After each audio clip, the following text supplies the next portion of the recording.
I also want to say something about people like Karisma who are supporting these things. Bollywood has a very, very pervasive influence over shaping minds. I'm glad that people from the film industry, people from sport, so Virat Kohli, are coming out and talking about these things. For far too long, we've brushed this under the carpet because as long as it doesn't happen to me, it's not important. But what we don't realize is we are actually going down a spiral which we will never recover from. For instance, now the police.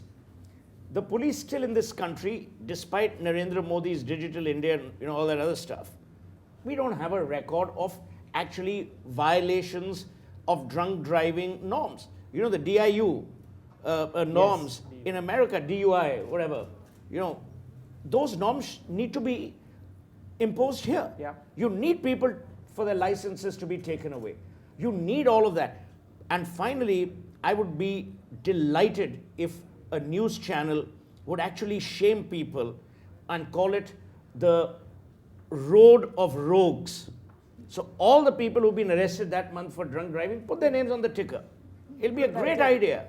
Let them be shamed. That's the marketing guru talking. No, but And I think rather than just have ministers being put on the ticker. Okay, Abanti, I want to speak to you actually about some of our goals this year.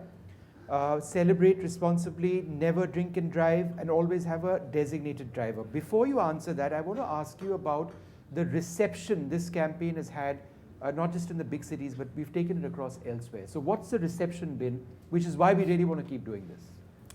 So I think what comes across to us as a delight is the fact that this message has now become part of the discourse in all cities, not just in the metros, but even in the smaller cities.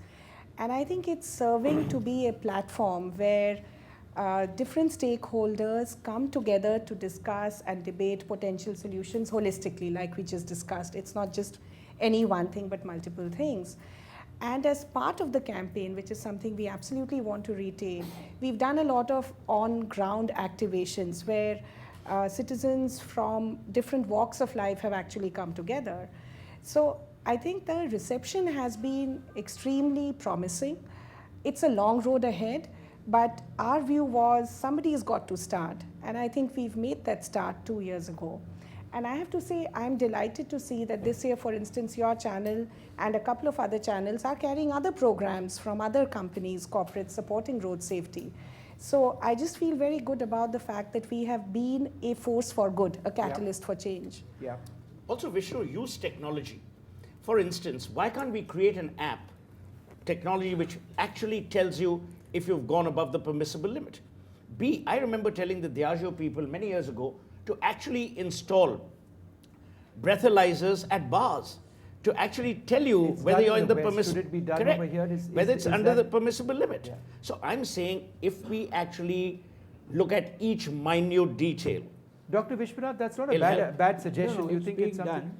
What Mr. Sohail said, many companies have come forward to put this in every bar. It costs 50,000 rupees, and all taxi numbers, all those obey and all those things are written by the side. So if your analyzer shows that you are drunk beyond that particular limit, whatever, immediately you are supposed to call a taxi and go. And the bar, whoever is operating the bar, is not supposed to allow you out of the bar. Right. So that's being implemented. But which All bars? bars.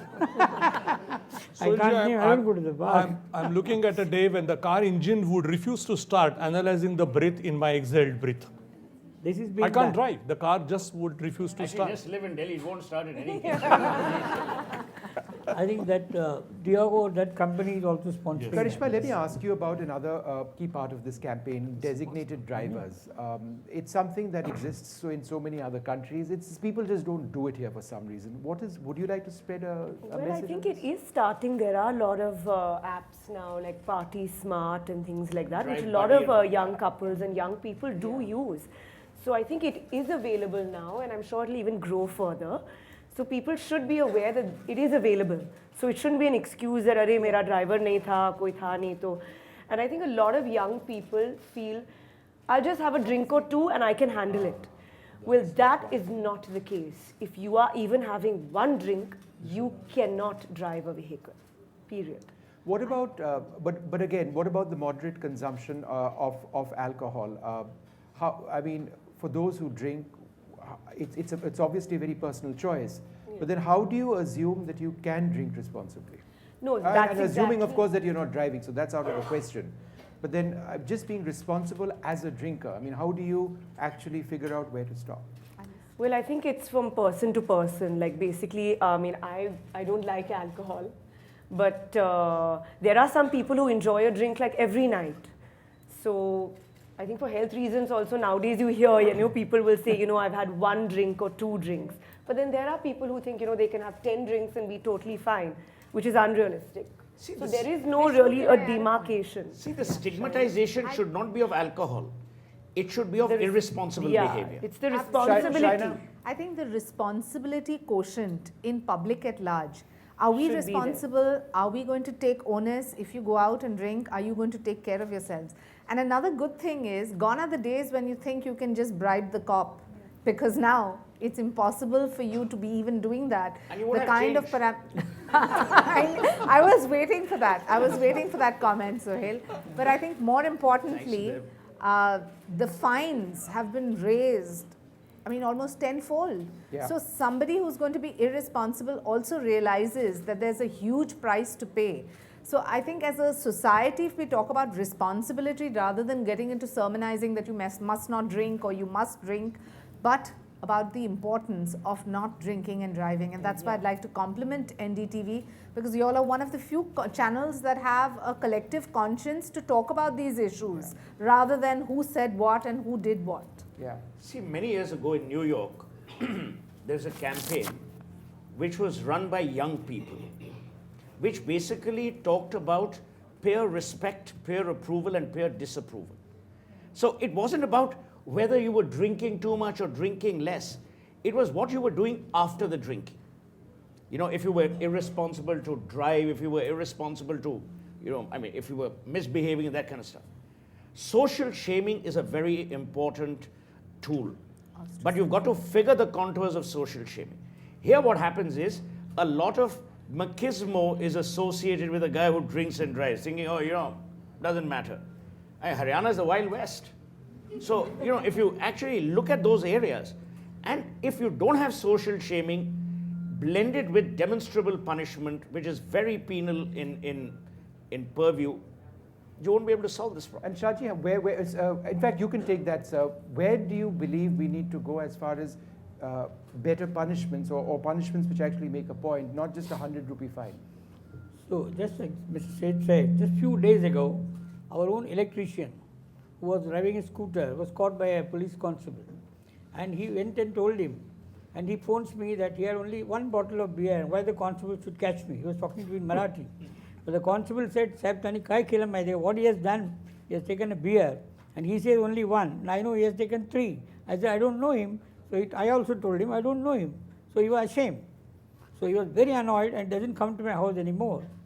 Because I said, I don't recognize you because you are drunk. You had a point, Dr. Suspending the driving license for at least 3 months is the first act that needs to be done. Because nowadays the metros at least are running to a situation that if my license is suspended, I'm going to have it for 3 months. And that would deter me from driving. And moreover, I think so it's the culture. I should be ashamed of taking away life by my reckless act, something which he has done, something which he has given. I have no moral authority, no authority to take the life away by doing an accident. Okay, well, we are almost completely out of time, but Abanti, one last question to you.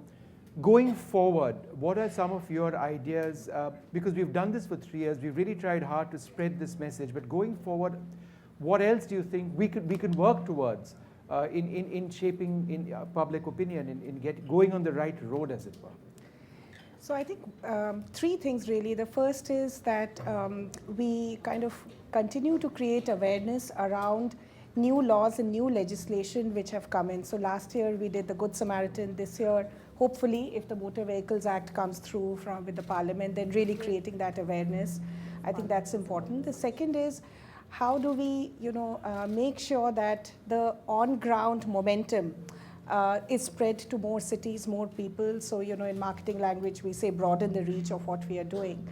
And third is really, how do we bring in more engagement and not just, you know, one-way kind of sermonization. And that's why we thought for this season, we are actually going to move from a negative message like don't drink and drive, which feels like a stick, to a rallying cry for a positive action, which is get a designated driver, so that people know, okay, I don't do that, but then what do I do? And you know, so we make that the mantra, so there is a behavior shift that people can connect to and get engaged with.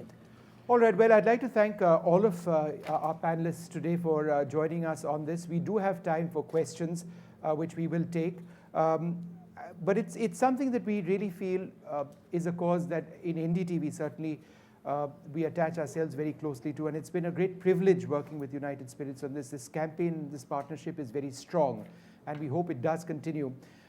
We've got young students over here, young professionals over here.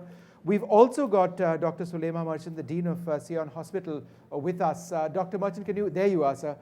You were supposed to be here with us, and I'm so glad you were able to make it. In fact, I would ask you the same question which I've asked Dr. Oak earlier on. The emergency room of a hospital, the first hour. What is the scene that you typically see day after day, year after year, of how families are often destroyed because of irresponsible choices being made? I think that's a very good question. And I think before starting, it's nice to have a backseat driver on the scene too, you know. These guys are on the front seat here, so it's nice to have a rear perspective. My point is, like, before I answer that, I'd like to take on what positive contributions have come up and very good suggestions, like Sohail, for example, education. I'll give you an example there. I was a student somewhere in Germany, a small, tiny little road, 5, 6 in the morning. Nobody there. Pedestrian crossing, red light, 2 people waiting out there. And I was kind of, say, what the heck's going on? And that Mumbai pana of me, if I can say, Mumbai, I got the better of me, and I was about to take a step. There was no road. There was no traffic, at all. And a little girl, 2-year-old girl,